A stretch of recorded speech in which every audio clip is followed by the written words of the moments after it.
What else did she ask? This was Thursday morning at Parliament Buildings.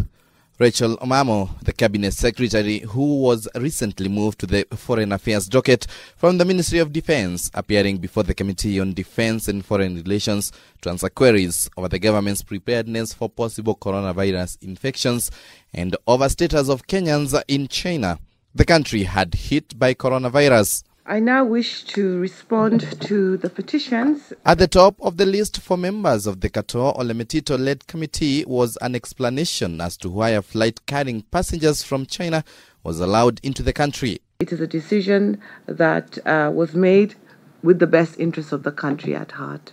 The CS unable to account for the nationality of the passengers on board, saying that it was difficult to ascertain their countries of origin, while failing to give concrete reasons to why Kenya was still allowing China Southern Airlines to fly directly to the country, sparking a heated argument. I don't know whether these people are unwell or not, whether these are allegations, whether they're from China or from India or from Marakwet or from Kisumu. It's hard for me. If we can refuse our students to come here and we allow Chinese to come to our country, are we really doing what is right for Kenyans? And you have admitted that even some countries who have got superior health institutions have had people infected in their countries. How about ours? Well, our focus here is on those students that are in China. They're in lockdown and they're at the epicenter of the epidemic.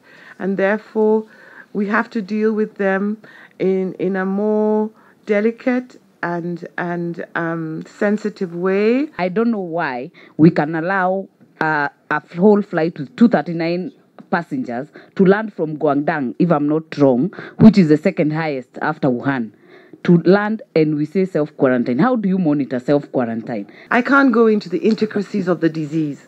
I don't have the capacity, the knowledge, or the understanding. This country is a joke. Please do not imagine for 1 minute that we don't take this situation seriously. We do, and we're acting. Your answers are underwhelming and sickening, to say the least. I don't know how else I can express the government's commitment to this matter in any other language. The CS seeming flustered at some point and constantly consulting officers who had accompanied her. Officers who can give you a much deeper understanding of the epidemiology.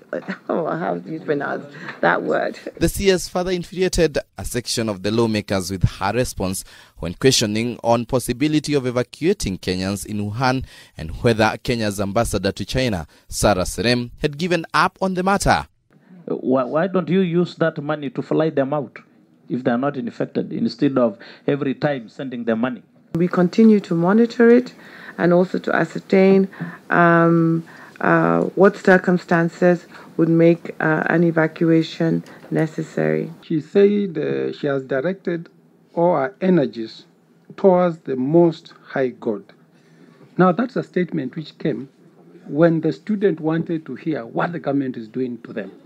She's a caring woman, she's a prayerful woman, and she has been in touch with these students. Kenyans can now only hope that the government will up its game and do more to protect Kenyans from a deadly virus that is now on the verge of being declared a global pandemic by the WHO. Daniel Karaoke, K24 TV.